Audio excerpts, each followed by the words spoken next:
little message, a heading. It's called Giving, a Heritage, a Lasting Impact. And I'll explain why I've given it that heading. Now the reason is, why do we give? Why should we give? Is it to lose the loose coins out of our pocket? Make our pockets a bit lighter? Is it because we think we need to appease an angry God? Or is it we need to please the husband or the parent who's saying, put something in the dish? I remember when I was young, I used to go to Church of England and they used to have these shallow dishes. They weren't much good. You need deep dishes for lots of money. But in the Bible it talks about giving. And it talks about giving a tithe, a tenth of your income. It also talks about how there was an ultimate giving, how Jesus died on the cross and gave his life. In John 3:16 it talks about that.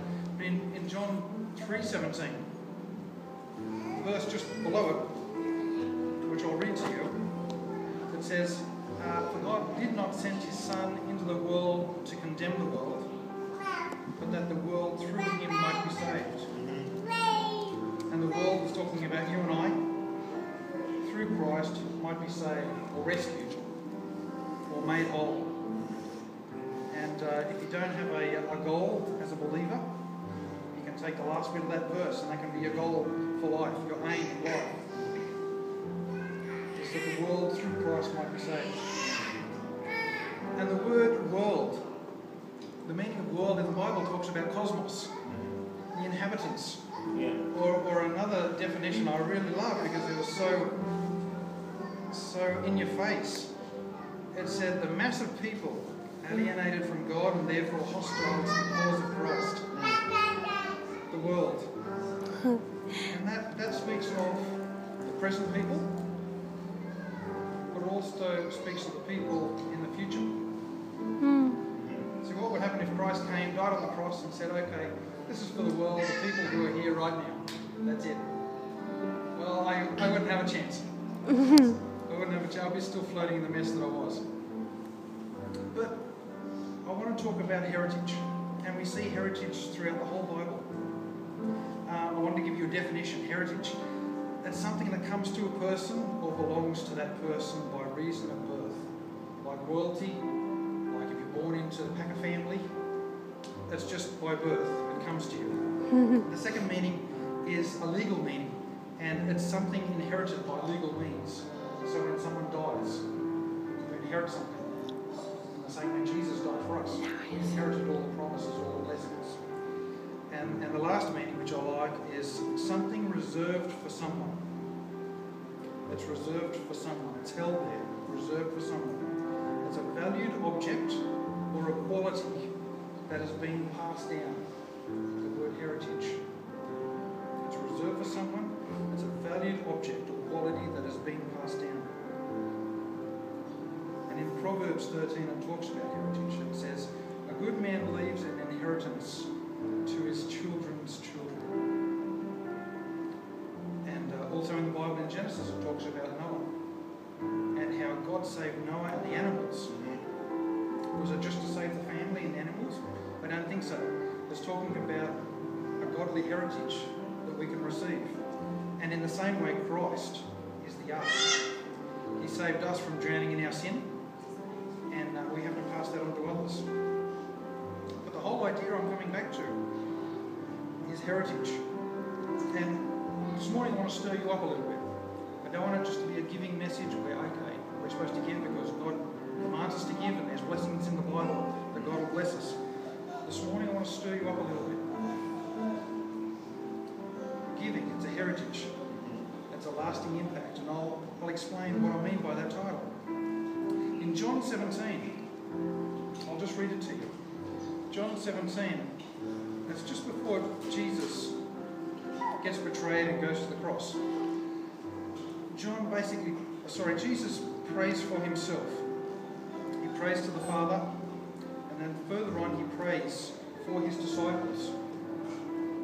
The people that were here and now, his disciples. But also in verse 20 he prays for the believers who will believe in the future. it's talking about a heritage.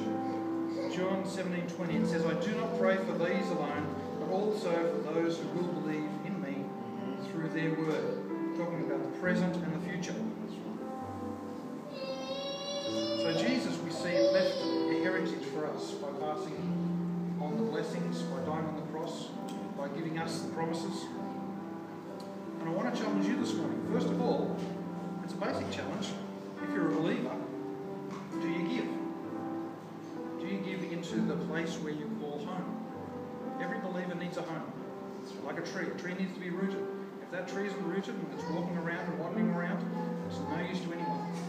There's no covering its branches because it's just, he's off. So first of all, do you give if you're a believer?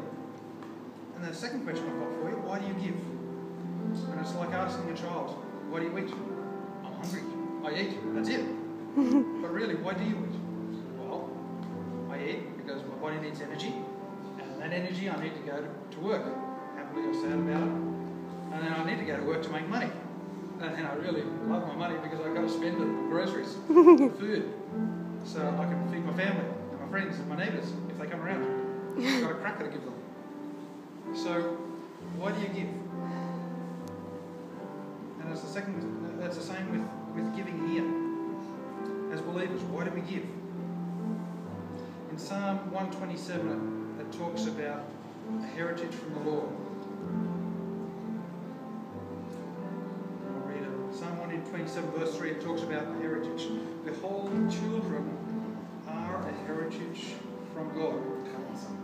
And I know there's a few little grommets here today. I've been through there, I'm still going through there with my big grommets. Children are a heritage from the Lord. And what does that say to you? Yes, they're a blessing here and now, but they're a blessing in the future. And they're going to be a blessing because they're going to have children of their own. And that's what we've got to focus on with our giving. Why are we giving? Is it because we just have to give? The Bible tells us, the pastor gets up and says, give. Why are we giving?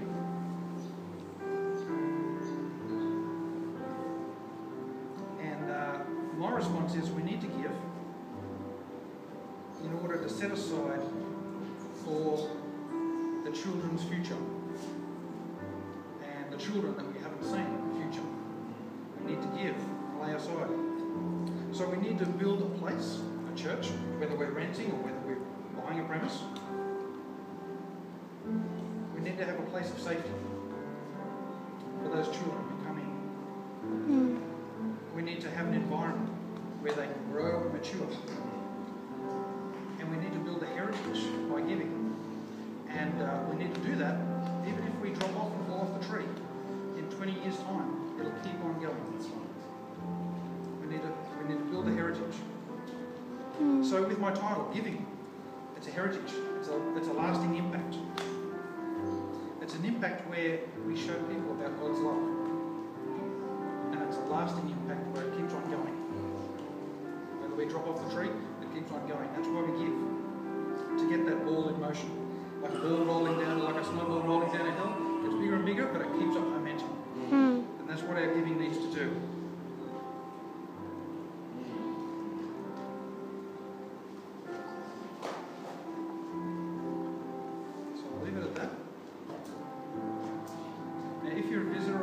Don't feel under any compulsion. That's it. Obligation. 20 words. Obligation to give because you're a visitor, you're a guest. Don't feel the need to give.